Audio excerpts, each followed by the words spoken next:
In this last tutorial, I'm going to show you how to organize this taskbar on the left side. There's a lot of features here that I don't use. And of course, if the students see that feature on their end, they might be a little bit confused thinking that I do use it. So we can simplify this, and if we want to, we can reorganize it if you want to emphasize maybe quizzes more than grades or people or something like that.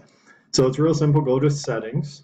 When you go into this, by default, it'll be on Course Details, but we don't actually want to do it in Course Details. We want Navigation, which kind of makes sense. And then here's everything that's actually showing right now in this taskbar. If I scroll down a little bit, you'll see that these items down here are the ones that are not showing over here. So let's say I do not use the People feature. If you see these three dots on the right side and I click on it, I can actually hit Disable.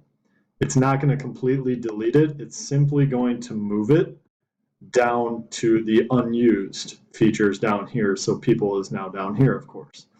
Let's say you accidentally didn't want to delete it, or you are now going to use it and want to bring it back. You hit these again, you can hit Enable, and that'll bring it then back up here. Now you notice when it was brought up back up here, it wasn't in the original location that it started. It went by default to the bottom. So what you can do is you can actually hit these again. Let me scroll down.